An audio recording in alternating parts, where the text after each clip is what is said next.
അസ്സലാമു അലൈക്കും വറഹ്മത്തുള്ളാഹി വബറകാതുഹു. മുസ്ലിങ്ങളും ക്ലബ് ഹൗസിലുള്ള ചില അപ്പോളജറ്റിക്സും തമ്മിൽ നടന്ന ഒരു സംവാദത്തിൻ്റെ അവലോകനത്തിൻ്റെ രണ്ടാം ഭാഗമാണ് ഈ വീഡിയോയിൽ നിങ്ങൾ കേൾക്കുന്നത്. ആദ്യത്തെ ഭാഗം ഒരു പൊതുവായ അവലോകനം എന്നുള്ള രീതിയിൽ എത്ര സംസ്കാരശൂന്യമായാണ് അപ്പോളജറ്റിക് ഭാഗത്തു നിന്ന് വന്ന ആളുകൾ ആ സംവാദത്തിൽ പെരുമാറിയത് എന്ന് വളരെ ദീർഘമായ ഒരു വീഡിയോയിലൂടെ അവലോകനം നടത്തി കഴിഞ്ഞു. ഈ വീഡിയോയിൽ അതിൻ്റെ ബാക്കി എന്നോണം മറ്റു ചില കാര്യങ്ങൾ കൂടി പറയാനുണ്ടായിരുന്നു. അതാണ് ഈ വീഡിയോയിൽ പറയാൻ ഉദ്ദേശിക്കുന്നത്. ആ സംവാദത്തിൽ അവർ ഇസ്ലാമിനെതിരെ എടുത്തു വെച്ച വാദങ്ങളിലെ നിലവാരം എത്രത്തോളമുണ്ട് എന്ന് അടുത്ത വീഡിയോയിൽ കാണാമെന്ന് കഴിഞ്ഞ വീഡിയോയിൽ പറഞ്ഞിരുന്നു. അതിൻ്റെ അടിസ്ഥാനത്തിൽ ഓരോ വാദങ്ങളായിട്ട് എടുത്ത് നമുക്ക് വിശകലനം ചെയ്ത് നോക്കാം. ഒരു കാര്യം പൊതുവായിട്ട് അതിനകത്ത് അവർ പറയാൻ ഉദ്ദേശിച്ചത്, മുസ്ലിങ്ങൾ, ഈ ഡിബേറ്റിന് വന്ന മുസ്ലിങ്ങൾ ഖുറാനിൽ നിന്ന് മാത്രമേ ഞങ്ങൾ തെളിവുകൾ സ്വീകരിക്കുകയുള്ളൂ, മറ്റ് ഹദീസ്, സീറ, തഫ്സീർ ഇങ്ങനെയുള്ള ഗ്രന്ഥങ്ങളിലെ കോട്ടിങ്സ് ഞങ്ങൾ പ്രമാണമായി സ്വീകരിക്കില്ല എന്ന് പറയുകയുണ്ടായി. അവർക്ക് ഹദീസിൽ നിന്നും സീറ, തഫ്സീർ എന്നിൽ നിന്നും ഞങ്ങൾ തെളിവ് കാണിക്കുമ്പോൾ നിങ്ങൾക്ക് ഉത്തരം പറയാൻ പറ്റില്ല, അതുകൊണ്ടാണ് നിങ്ങളിങ്ങനെ പറഞ്ഞത് എന്നൊരു വാദം അതിനകത്ത് വയ്ക്കുകയുണ്ടായി.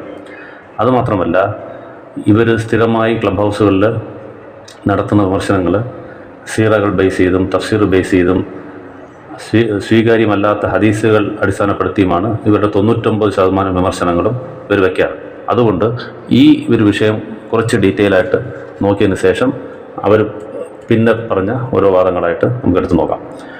പ്രമാണം എന്നുള്ളത് ഇസ്ലാമിനെ സംബന്ധിച്ചിടത്തോളം വളരെ ക്ലിയറായിട്ട് പറഞ്ഞിട്ടുണ്ട്. എന്താണ് ഇസ്ലാം, ആ ഇസ്ലാമിൻ്റെ അടിസ്ഥാന പ്രമാണം എന്താണ് എന്ന് വളരെ വ്യക്തമായിട്ട് പറഞ്ഞ ഒരു മതമാണ് ഇസ്ലാമിൻ്റെത്.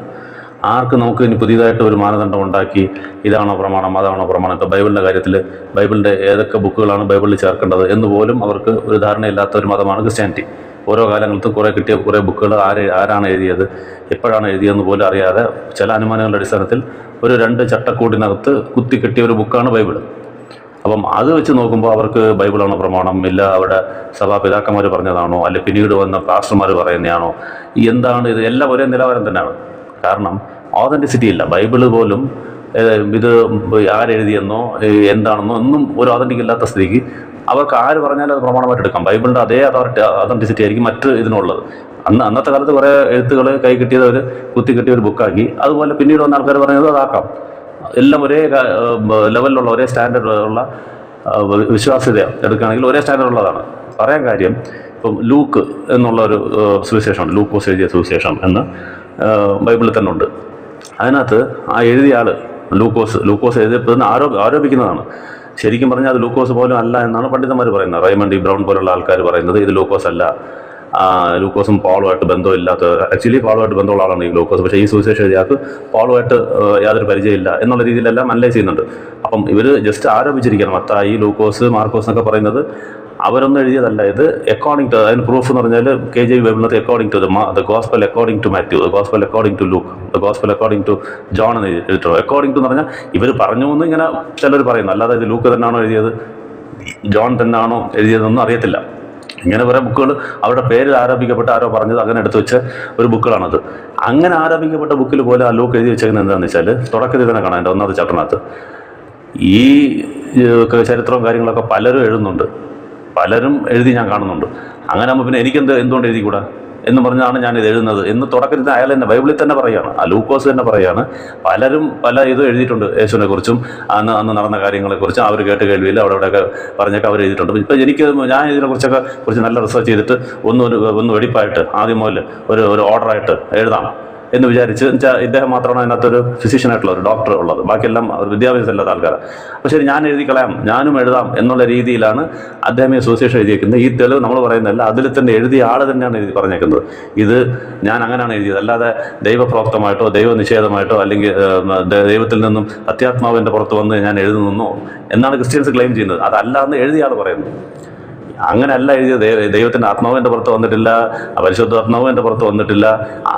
ലൂക്കോസിൻ്റെ പുറത്ത് മാത്രമല്ല, വേറെ എഴുതുന്ന ആൾക്കാരുടെ പുറത്ത് ആരും വന്നിട്ടില്ല. അദ്ദേഹം തന്നെ പറയുന്നു എല്ലാവരും എഴുതുന്നു, പിന്നെ എനിക്ക് എഴുതാൻ എന്താ എന്നും പറഞ്ഞ് ഞാൻ കുറച്ചും കൂടെ ശ്രദ്ധിച്ചെന്ന് എഴുതാൻ മതി പോലും എന്നുള്ള അങ്ങനെ എഴുതിയ സുവിശേഷമാണ് ലൂക്കോസിൻ്റെ സുവിശേഷം.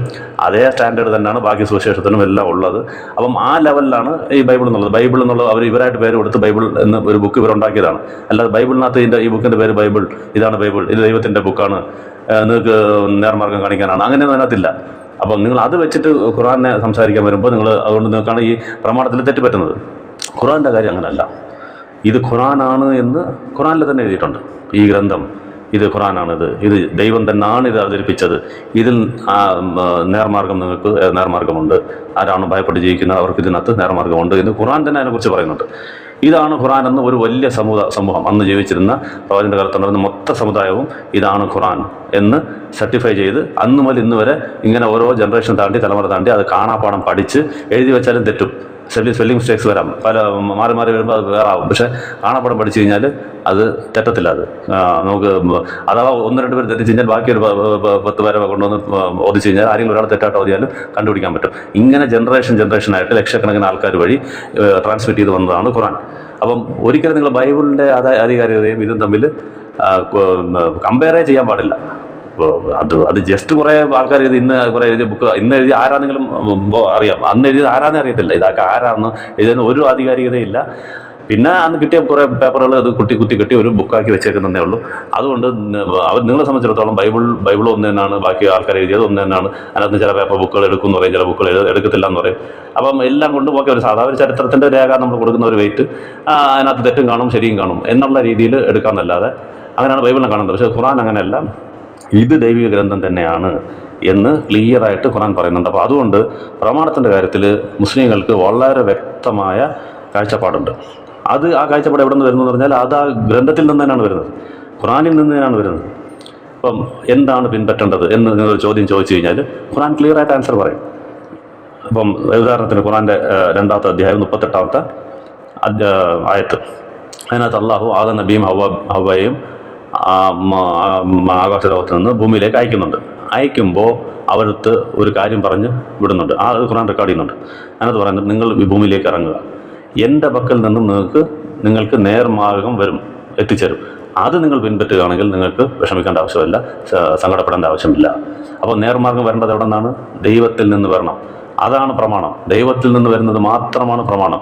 അല്ലാതെ ഏതെങ്കിലും മുസ്ലിം പറയുന്നതോ അല്ലെങ്കിൽ തലക്കെട്ട് ആളുകൾ പറഞ്ഞതോ താടി വെച്ച ആൾ പറഞ്ഞതോ ജുബ്ബ ഇട്ട ആൾ പറഞ്ഞതോ എഴുതിയ കാര്യങ്ങളോ അയാളുടെ സ്വന്തമായിട്ട് എഴുതിയ കാര്യങ്ങളോ ഒന്നും ഇസ്ലാമിൽ പ്രമാണമാവത്തില്ല എന്ന് എന്താണ് പറയുന്നത്? ഖുർആൻ തന്നെയാണ് പറയുന്നത്, നമ്മളുണ്ടാക്കി പറയല്ല. ബൈബിൾ പറയുന്നത് എന്താണ്? ഇത് ആരൊക്കെ എഴുതി ഞാനും എഴുതി എന്ന് പറയുന്നു. അപ്പോൾ അത് ദൈവിക ഗ്രന്ഥമല്ല, നിങ്ങൾക്ക് എന്ത് ഫോളോ ചെയ്യണമെന്നുള്ള ഒരു അടിസ്ഥാന ഒരു ലോജിക്കും ഇല്ല, നിങ്ങൾക്ക് ഒരു റൂളും ഇല്ല, ഒന്നുമില്ല. പക്ഷേ ഇസ്ലാമിൻ്റെ കാര്യത്തിൽ അങ്ങനെയല്ല. ആരെങ്കിലും പറയുന്നതൊക്കെ പ്രമാണമായിട്ട് എടുക്കാൻ പറ്റത്തില്ല. തഫ്സീർ എന്നൊക്കെ പറയുന്നത് ഒരാൾ എഴുതുന്നതാണ്. ഈ ഖുർആൻ്റെ ഒരു ആയത്തെടുത്തിട്ട് ഇതായിരിക്കും ഇതിൻ്റെ അർത്ഥം, അയാൾ കുറേ പഠിച്ച് നോക്കിയിട്ട് ഇങ്ങനെ ആയിരിക്കും എന്ന് വിചാരിച്ച് അയാളുടെ ഒരു രീതിയാണ്. അത് കഴിഞ്ഞ് വേറൊരാൾ തഫ്സീർ എഴുതുന്നത് അത് വേറെ രീതിയിൽ എഴുതും. അത് വേറെ, നമ്മളത് മൊത്തം റെഫറൻസ് ആയിട്ട് എടുത്തിട്ട് അത് പഠിക്കാമെന്നല്ലാതെ പഠനത്തിന് വിധേയമാക്കാമെന്നല്ലാതെ 100% ഇതെന്താണെന്ന് അറിയണമെങ്കിൽ അത് ഖുർആനിൽ നിന്ന് തന്നെ വായിക്കണം. ഖുർആനിൽ നിന്ന് വായിച്ച് അതിനകത്ത് തെറ്റുകുറ്റങ്ങളില്ലാത്ത രീതിയിൽ ആണോ അത് ആരെങ്കിലും അതിൻ്റെ വ്യാഖ്യാനം കൊടുത്തേക്കുന്നത് നോക്കിയിട്ട് വേണം അതിൻ്റെ കറക്റ്റ് വ്യാഖ്യാനം എന്താണെന്ന് കണ്ടുപിടിക്കാൻ. ഒരാൾ തഫ്സീർ എഴുതിയെന്നും പറഞ്ഞ് അത് അങ്ങനെ തന്നെ അക്സെപ്റ്റ് ചെയ്യണമെന്നില്ല. അതിൻ്റെ ഒരു എക്സ്പ്ലനേറ്ററി നോട്ട്സാണ് തഫ്സീർ, ഒരാൾ എഴുതുന്നതാണ്. അതിനകത്ത് തെറ്റുകളുണ്ട്, ചരിത്രങ്ങളിൽ വളച്ചൊടിച്ച് പറഞ്ഞ കാര്യങ്ങൾ വരും. ഒരുപാട് അവിടെ ആ കാലത്ത് തെറ്റായിട്ട് പറഞ്ഞതും കള്ളന്മാർ പറഞ്ഞതും ഉണ്ടാക്കി പറഞ്ഞതും എല്ലാം അതിനകത്ത് കാണും. അത് കേട്ടതൊക്കെ അതിനകത്ത് എഴുതി വെക്കും. അപ്പോൾ നമുക്കറിയാതെ എങ്ങനെ എടുക്കണം എന്നുള്ളത്, ഏതാണ് ശരി അതിനകത്ത് ഏതാ തെറ്റെന്നുള്ളത് അനലൈസ് ചെയ്തെടുക്കേണ്ടതാണ് തഫ്സീർ എന്ന് പറയുന്നത്. അതുപോലെ തന്നെ സീറയും അതുപോലെ തന്നെയാണ്. സീറ എന്ന് പറഞ്ഞാൽ ചരിത്ര ബുക്കാണ്. ചരിത്ര ബുക്കിനകത്ത് അന്ന് അവിടെ നിലനിന്ന സംസാരങ്ങളും ആൾക്കാരുണ്ടാക്കി പറഞ്ഞ ഫാബ്രിക്കേറ്റ് എല്ലാം അതിനകത്ത് കാണും. അത് കണ്ടുപിടിക്കാനുള്ള മാർഗ്ഗങ്ങൾ നമുക്ക് വേറെയുണ്ട്. അതിൻ്റെ സനത് എന്നൊക്കെ പറഞ്ഞ് നമുക്ക് വലിയൊരു സയൻസ് തന്നെ ഉണ്ട്. എങ്ങനെയാണ് ഒരു ന്യൂസ് ശരിയാണോ ഇല്ലയോ എന്ന് കണ്ടുപിടിക്കാനുള്ളതെന്നുള്ള ഖുർആൻ മാനദണ്ഡമാണ്. അത് വെച്ചിട്ട് നമ്മൾ തട്ടിച്ച് നോക്കും അത് കറക്റ്റാണോ എന്നുള്ളത്. അല്ലെങ്കിൽ അതിൻ്റെ പറഞ്ഞ ആളുകൾ ആരൊക്കെയാണെന്ന് നോക്കും, അവരുടെ ചരിത്രങ്ങൾ നോക്കും, അവർ ആ കാലത്ത് ജീവിച്ചിരുന്നതാണോ എന്ന് നോക്കും, ഒരാൾ ആരിത് ആരോട് പറഞ്ഞു, അവർ തമ്മിൽ കാണാനുള്ള സാധ്യത ഉണ്ടോ എന്ന് നോക്കും. ഇങ്ങനെ പല മാനദണ്ഡം ഉപയോഗിച്ചിട്ടാണ് ഒരു ന്യൂസ് ശരിയാണോ ഇല്ലയോ എന്ന് കണ്ടുപിടിക്കുന്നത്. ഇസ്ലാം ഖുർആനിൽ തന്നെ ഒരു വേഴ്സ് ഉണ്ട്, നിങ്ങൾക്ക് വ്യക്തമായ നോളജുള്ള കാര്യം അല്ലാതെ നിങ്ങൾ പിൻപറ്റരുത്. വ്യക്തമായ ഡെഫിനിറ്റ് നോളേജ് ഇല്ലാത്ത കാര്യങ്ങൾ നിങ്ങൾ പിൻപറ്റരുതെന്നുണ്ട്. ഇപ്പോൾ ഒരു ഡൗട്ട് ഉണ്ടെങ്കിൽ നമ്മളത് പിൻപറ്റാൻ പറ്റില്ല. ഖുർആൻ അത് അതേപോലെ നമുക്ക് കിട്ടി, അതിനകത്ത് 100% നമുക്ക് യാതൊരു ഡൗട്ടില്ല ഇത് ഖുർആനാണെന്നുള്ളത്. അതല്ലാത്ത ഒരു ന്യൂസ് വരികയാണെങ്കിൽ പ്രവാചകൻ പറഞ്ഞു എന്നോ അല്ലെങ്കിൽ ഇങ്ങനെ നടന്നു എന്ന് പറഞ്ഞ് എന്ത് വന്നാലും ഇത് പ്രവാചകൻ പറഞ്ഞു തന്നെയാണോ എന്നുള്ളതെന്ന് കണ്ടുപിടിക്കാൻ ഒരുപാട് മാർഗ്ഗങ്ങളുണ്ട്. അത് ഖുറാനോട്ട് തട്ടിച്ച് നോക്കണം, പ്രവാചകൻ്റെ ക്യാരക്ടറായിട്ട് തട്ടിച്ച് നോക്കണം, മറ്റ് അതേ കാര്യങ്ങൾ പറഞ്ഞ മറ്റ് റിപ്പോർട്ടുകൾ വെച്ച് നോക്കണം. ഇങ്ങനെയൊക്കെ നോക്കിയിട്ടാണ് എടുക്കേണ്ടത്. ഇവർ ചെയ്യുന്നത് എന്താണെന്ന് വെച്ചാൽ ചുമ്മാ ഒരു ബുക്കിലുണ്ടെന്ന് പറഞ്ഞു കഴിഞ്ഞാൽ ഇത് പ്രമാണമായിട്ട് നിങ്ങൾ സ്വീകരിക്കണം എന്ന് പറഞ്ഞുകൊണ്ട് അതാണ് ഈ ആരോപണത്തിൻ്റെ ബേസിക്സ്. പ്രമാണം എങ്ങനെ സ്വീകരിക്കണം എന്നുള്ളത് നിങ്ങൾക്ക് ക്രിസ്ത്യാനികൾക്ക് അല്ലെങ്കിൽ അവർക്കൊരു ബേസിക് ഐഡിയ ഇല്ലാത്തതുകൊണ്ടും എന്തെങ്കിലുമൊക്കെ എന്ത് പറഞ്ഞാലും അത് ഓക്കെയാണ് എന്ന് പറഞ്ഞ് നടക്കുന്നതുകൊണ്ടാണ് അവർക്ക് പ്രമാണത്തിൻ്റെ സീരിയസ്നെസ് അറിയാത്തത്. പക്ഷേ ഖുർആൻ ക്ലിയർ ആയിട്ട് പറയുന്നു ഗൈഡൻസ്, അതായത് വഹി, റെവലേഷൻ. വഹി എന്ന് പറഞ്ഞാൽ അരുളപ്പാട്. ദൈവത്തിൽ നിന്ന് എന്താണോ അരുളപ്പെട്ടത് അതാണ് നിങ്ങൾ പിൻപറ്റേണ്ടത്. അതാണ് പ്രമാണം. പ്രമാണം എന്ന് പറഞ്ഞാൽ ഇസ്ലാമിൽ ദൈവത്തിൽ നിന്നും അരുളപ്പെട്ടത് മാത്രമാണ് പ്രമാണം. അപ്പോൾ അതിന് ഈ രീതിയിൽ വരുന്ന കുറേ റെഫറൻസ് കൂടെ നമുക്ക് നോക്കാം ഖുറാനിൽ നിന്ന്. അതുപോലെ തന്നെ ഖുറാനിൽ 39:3 നോക്കി കഴിഞ്ഞാൽ പറയുന്നത് ഈ ദീൻ, ഈ മതത്തിൻ്റെ, ഈ വഴിയുടെ, ഇസ്ലാമിൻ്റെ ഇത് എനിക്കുള്ളതാണ്. അള്ളാഹ് പറയുന്നു ഇത് എൻ്റെ റിലീജനാണത്. അപ്പം അതിനകത്ത് വേറൊരു അതോറിറ്റി ഇല്ല. അതിനകത്ത് കൂട്ടിച്ചേർക്കാനോ കുറയ്ക്കാനോ സ്വന്തം ഇഷ്ടപ്രകാരം പറയാനോ ഒന്നും അതിനകത്ത് യാതൊരു ആർക്കും അതോറിറ്റി ഇല്ല. ഇത് അള്ളാഹ് എന്ത് പറഞ്ഞോ അതാണ്. അത് ഖുറാനാണ്, അത് വഹിയാണ്. അത് ഖുറാനും ഉണ്ട് വഹി, ഖുറാൻ അല്ലാത്ത വഹിയുണ്ട്. അതാണ് ഹദീസ് എന്ന് പറയുന്നത്. അത് സെപ്പറേറ്റ് ടോപ്പിക്കാണ്. അതൊരു ഹദീസ്. ഖുറാൻ എന്ന് പറഞ്ഞാൽ അന്ന് തന്നെ ക്രോഡീകരിക്കപ്പെട്ടു. ഹദീസ് എന്ന് പറഞ്ഞത് ഇന്നുള്ള രൂപത്തിൽ ക്രോഡീകരിക്കപ്പെട്ടത് പിന്നീടാണ്. അപ്പോൾ അതിനകത്ത് പ്രവാചകൻ പറഞ്ഞ കാര്യങ്ങളും പറയാത്ത കാര്യങ്ങളും തെറ്റായ കാര്യങ്ങളെല്ലാം അതിനകത്തുണ്ട്. അതെങ്ങനെ കണ്ടുപിടിക്കേണ്ടത് എന്നുള്ളത് രീതികളുമുണ്ട്. അത് ഖുറാൻ തന്നെ അതിനകത്ത് വെളിച്ചം വീശുന്നു. അത് സെപ്പറേറ്റ് ടോപ്പിക്ക്, അത് അങ്ങോട്ട് പോകുന്നില്ല. അപ്പോൾ നമുക്കറിയാം ഏതാണ് കറക്റ്റായ ഹദീസ്, ഏതാണ് തെറ്റായ ഹദീസ് എന്നുള്ള കണ്ടുപിടിക്കാനുള്ള ആ ഒരു നോളേജ് ഈ ഫീൽഡിൽ ഉള്ളവർക്കറിയാം. ഇതറിയാത്ത ആളുകളാണ് ഈ നമ്മൾ അക്സെപ്റ്റ് ചെയ്യാത്ത ഹദീസുകളെല്ലാം കൊണ്ടുവന്നിട്ട് പ്രമാണമെന്നും പറഞ്ഞ് ആൾക്കാരെ തെറ്റിദ്ധരിപ്പിക്കുന്നത്. അപ്പോൾ അത് ഈ സംവാദത്തിൽ അവർ ചെയ്യണമെന്ന് വിചാരിക്കുന്നു. ഹദീസ് നമ്പർ എന്തെങ്കിലും പറഞ്ഞ് ഇടുമ്പോഴത്തേക്ക് സാധാരണ ആൾക്കാർ എന്താ വിചാരിക്കും, ഇതെല്ലാം ഇസ്ലാമിൽ ഉള്ളതായിരിക്കും എന്ന് വിചാരിക്കും. ശരിക്കും അത് ഉള്ളതല്ല. അത് നമുക്കറിയാൻ പറ്റും എന്തുകൊണ്ട് ഇതില്ല എന്നുള്ളത്. നമുക്ക് ഡീറ്റെയിൽ അനലൈസ് ചെയ്ത് ഓരോ ഹദീസും പറയേണ്ടതാണത്. അപ്പം ഇത് ഇങ്ങനെ ഒരു തെറ്റിദ്ധരിപ്പിക്കൽ ചെയ്യുമെന്നുള്ളത് കൊണ്ടും ഈ ഒരു ടോപ്പിക്കിൽ സെറ്റായ എന്നുള്ള ടോപ്പിക്കിനകത്ത് ഒരു 1.5 മണിക്കൂർ പ്രസൻറ്റേഷൻ ചെയ്യുന്നതിനകത്ത് അത് ഖുറാൻ മാത്രം വെച്ച് ചെയ്താൽ മതി എന്നുള്ള രീതിക്കാണ് ഖുറാൻ മാത്രം മതി എന്ന് പറഞ്ഞത്. അല്ലാതെ ആൻസർ ഇല്ലാത്തത് എല്ലാത്തിലും ആൻസർ ഉണ്ട്. നിങ്ങൾ തെറ്റിദ്ധരിപ്പിക്കും. അതുകൊണ്ടാണ് നേരെ ജോലുള്ള ആൾക്കാരെ നമ്മൾ ഇത് ശരിയല്ല എന്ന് പറഞ്ഞാൽ നിങ്ങളത് അക്സെപ്റ്റ് ചെയ്യാനുള്ളതും അല്ലെങ്കിൽ ആ പറയാനുള്ള സമയം അതിനകത്ത് കിട്ടത്തില്ല. അതുകൊണ്ടാണ് അത് എടുക്കാത്തത്. ഇനി ഖുറാൻ തന്നെയാണ് നിങ്ങൾ അള്ളാഹുവിൽ നിന്നും അരുളപ്പെട്ട ആ റെവലേഷൻ, ആ വഹി മാത്രമേ നിങ്ങൾ പിൻപറ്റാവൂ എന്നുള്ളതിന് രണ്ടും കൂടെ നോക്കാം. അതുപോലെ ഖുറാൻ്റെ 7:3 അതിനകത്ത് ക്ലിയർ ആയിട്ട് പറയുന്നുണ്ട്, എന്താണോ നിങ്ങൾക്ക് അരുളപ്പെട്ടത് അത് മാത്രം പിൻപറ്റുക, അതല്ലാത്തതൊന്നും നിങ്ങൾ പിൻപറ്റാൻ പാടില്ല. വളരെ വ്യക്തമാണ്. അള്ളാഹുവിൽ നിന്നും വന്നത് മാത്രമാണ് പ്രമാണം. ഏതാളാണെങ്കിലും, എത്ര വലിയ തലക്കെട്ടാണെങ്കിലും, എത്ര വലിയ താടിയാണെങ്കിലും അദ്ദേഹം പറയുന്നത് ഇസ്ലാമിൽ പ്രമാണമാവത്തില്ല. അത് ഇതിനോട് ചേർന്ന് പോകണം. ഈ അള്ളാഹു പറഞ്ഞതിനോട് ചേർന്ന് പോയാൽ മാത്രമേ അത് പ്രമാണമാവത്തുള്ളൂ, അല്ലെ അതിന് കറക്റ്റ് എക്സ്പ്ലനേഷൻ ആവത്തുള്ളൂ. അല്ലാതെ ഈ സീറകളെന്നോ തഫ്സീറുകളെന്നോ എന്ന് പറഞ്ഞാൽ ആൾക്കാർ അവരുടെ കാലത്തെ നോളജ് വെച്ചിട്ട്, അവരുടെ അണ്ടർസ്റ്റാൻഡിങ്ങിൽ വെച്ചിട്ട്, അത് തെറ്റ്. പല ആൾക്കാർക്ക് പല അണ്ടർസ്റ്റാൻഡിങ് ആയിരിക്കും. ഓരോ രീതിയിൽ എഴുതാം. അത് ശരിയാണോ ഇല്ലയോ എന്ന് അനലൈസ് ചെയ്തിട്ട് വേണം നമുക്ക് നോക്കാനായിട്ട്. അപ്പം അത് പ്രമാണമെന്ന് പറയുന്നത് വെച്ച് കഴിഞ്ഞാൽ എന്തുകൊണ്ട് നിങ്ങൾ പ്രമാണമായിട്ട് എടുക്കുന്നില്ല എന്ന് പറഞ്ഞാൽ ഇതുകൊണ്ടാണ് പ്രമാണമായിട്ട് എടുക്കാത്തത്. എന്നുവെച്ചാൽ ഞങ്ങൾക്ക് ക്ലിയർ ഗൈഡൻസ് ഉണ്ട്, അള്ളാഹുവിൽ നിന്ന് വന്നത് മാത്രമേ നിങ്ങൾ പ്രമാണമായിട്ട് എടുക്കാവുന്നുള്ളൂ. അതേപോലെ ഖുറാൻ്റെ 5:48 അതിനകത്ത് ക്ലിയറായിട്ട് പറയുന്നുണ്ട്, എന്താണോ നിങ്ങൾക്ക് അരുളപ്പെട്ടത്, മുൻ വേദങ്ങളെ ശരിവെക്കുന്നതായിട്ട് നിങ്ങൾക്ക് അരുളപ്പെട്ടത്, അത് നിങ്ങൾ ഫോളോ ചെയ്യുക. നിങ്ങളുടെ സ്വന്തം ഇഷ്ടപ്രകാരം, തന്നിഷ്ടപ്രകാരം നിങ്ങളത് ഫോളോ ചെയ്യരുത് എന്ന് ക്ലിയറായിട്ട് പറയുന്നുണ്ട്. അതുപോലെ തന്നെ 2ാമത്തെ ചാപ്റ്റർ ബക്രയിൽ, സൂറത്തുൽ ബക്രയ്ക്കകത്ത് വരുന്നുണ്ട് 2 ഇതാണ് ഖുറാൻ, ഇത് നിങ്ങൾക്ക് നേർമാർഗം കാണിക്കും എന്നുള്ളതും ഇത് ദൈവത്തിൽ നിന്നുള്ളത് തന്നെയാണ് എന്നുള്ളതിന് ഖുറാൻ 4:82. അതുകൊണ്ട് നിങ്ങളത് അതിനകത്ത് തർക്കിക്കരുത്. ഇത് ദൈവത്തിൽ നിന്നുള്ളതാണ്, ഇതാണ് നിങ്ങൾ ഫോളോ ചെയ്യേണ്ടത്, ഇത് അള്ളാഹുവിൻ്റെ വചനങ്ങളാണ് എന്നുള്ളത് 45:6 അത് പറയുന്നുണ്ട്. 39:1 പറയുന്നുണ്ട് ഇത് അള്ളാഹുവിൽ നിന്നുള്ള ബുക്കാണ് എന്നുള്ള പല ഇങ്ങനെ കൊട്ടേഷൻസ് ഒരുപാട് കാണാം. 15:9 കാണാം ഇത് അള്ളാഹുവിൽ നിന്നും, ഞാൻ തന്നെയാണ് ഇതിനകത്ത് ഈ ഖുറാൻ നിങ്ങൾക്ക് അവതരിപ്പിച്ചു തന്നത്, ഞാൻ തന്നെ ഇത് സംരക്ഷിക്കുകയും ചെയ്യും എന്നുള്ളതൊക്കെ ക്ലിയറായിട്ട് ഇത് പ്രപഞ്ചത്തിൻ്റെ സൃഷ്ടാവായ അള്ളാഹു തന്നെയാണ് ഇത് ഈ ഖുറാൻ നിങ്ങൾക്ക് ഇറങ്ങി തന്നിരിക്കുന്നത്, ഇത് നിങ്ങൾക്ക് നേർമാർഗം കാണിക്കാനാണ്. ഇതല്ലാതെ നിങ്ങൾ ആളുകൾ പറയുന്നതൊന്നും ഫോളോ ചെയ്യരുത്. ഇങ്ങനെയുള്ള പക്ക ഗൈഡൻസ് ഈ ഖുറാനിൽ തന്നെ ഉള്ളതുകൊണ്ടാണ് നമ്മൾ ഈ വഹി, റെവലേഷൻ മാത്രമാണ് പ്രമാണം എന്ന് പറയുന്നത്. ആ പ്രമാണം 2 രീതിയിലുണ്ട്. ഒന്ന് ഖുറാനായിട്ടും ഒന്ന് ഖുറാൻ അല്ലാത്ത റെവലേഷൻസ് ഉണ്ട്. അതാണ് ഹദീസ് എന്ന് പറയുന്നത്. അതിൽ റെക്കോർഡഡ് ഹദീസ് ബുക്കിലുള്ളതെല്ലാം ഹദീസ് ആവില്ല. അത് ഏതാണ് അതിനകത്ത് ശരി, ഏതാണ് സ്വീകാര്യമല്ലാത്തതെന്ന് കണ്ടുപിടിക്കാൻ അതിന് കുറേ മാനദണ്ഡങ്ങളുണ്ട്. ഖുറാൻ്റെ കാര്യത്തിൽ അതില്ല. ഖുറാനിലെ എല്ലാ വേഴ്സും അത് അങ്ങനെ തന്നെ പ്രൊട്ടക്ട് ചെയ്ത് അന്ന് തന്നെ ക്രോഡീകരിക്കപ്പെട്ട് നമ്മുടെ തന്നതുകൊണ്ട് അത് പ്രൊട്ടക്ട് ചെയ്യപ്പെട്ടിട്ടുണ്ട്. മറ്റേത് ചില ആളുകൾ ഫാബ്രിക്കേറ്റഡ് ആയിട്ട് പറഞ്ഞത് അതിനകത്തുണ്ട്. അത് നെല്ലും പതിരായിട്ട് തരംതിരിക്കാനുള്ള ഒരു വലിയ സയൻസ് തന്നെ ഉണ്ട്. അത് വെച്ചിട്ടാണ് നമ്മൾ ചെയ്യുന്നത്. അതുകൊണ്ട് നിങ്ങൾ അവിടെ ഇരുന്ന് ക്ലബ് ഹൗസിൽ ഇരുന്നിട്ട് എന്തെങ്കിലും നമ്പർ വായിച്ച് എന്തെങ്കിലും പറഞ്ഞുകൊണ്ട് നമുക്കൊരു ഡാമേജും വരാൻ പോകുന്നില്ല. അത് നിങ്ങൾ പറയുന്ന 99% കാര്യങ്ങളും അത് ഹദീസല്ല, തെറ്റായ ഹദീസാണ്.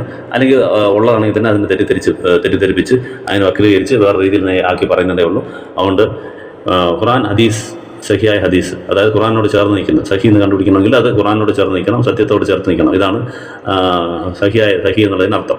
പിന്നെ സഹീൽ ബുഖാരി എന്ന് പറയുന്നത് അതിൻ്റെ സനത് ശരിയാണെന്നുള്ളത്. ആളുകൾ റിപ്പോർട്ട് ചെയ്ത ആളുകൾ അതിൻ്റെ ചരിത്രം വെച്ച് നോക്കുമ്പോൾ ഈ ആളുകളെ കറക്റ്റായിട്ട് ജീവിച്ചിരുന്ന ആൾക്കാരാണ്. ഇവർ തമ്മിൽ കണ്ടിട്ടുണ്ട്. ആ കാര്യത്തിലാണ് അത് സഹി എന്ന് പറയുന്നത്. അതിൻ്റെ മത്തിനെന്ന് പറഞ്ഞാൽ അതിൻ്റെ മെസ്സേജും കൂടെ കറക്റ്റാണോ നോക്കണമെങ്കിൽ അത് ഖുറാനിൽ തട്ടിച്ച് നോക്കിയിട്ട് വേണം അത് കണ്ടുപിടിക്കാൻ. ഇങ്ങനെയാണ് സഹി ആണോ സഹി അല്ലയോ ദൈഫാണോ എന്ന് കണ്ടുപിടിക്കാനുള്ള മാർഗ്ഗം. അത് സിമ്പിളായിട്ട് പറയുന്നതേ ഉള്ളൂ. അപ്പം ഇത് പ്രമാണം വെച്ചിട്ട് വേണം നമുക്ക് മുന്നോട്ട് പോകാൻ. അല്ലാതെ നിങ്ങൾ പറയുന്നത് ആരെങ്കിലുമൊക്കെ ഒരു മുസ്ലിം പേരിൽ എഴുതിയ ബുക്കുകളെല്ലാം പ്രമാണമായിട്ട് എടുക്കണമെന്ന് പറഞ്ഞാൽ അത് നടപ്പുള്ള കാര്യമല്ല. അതിൻ്റെ കാരണം നമ്മൾ ഖുറാനിൽ ക്ലിയർ ഗൈഡൻസ് ഉണ്ട്.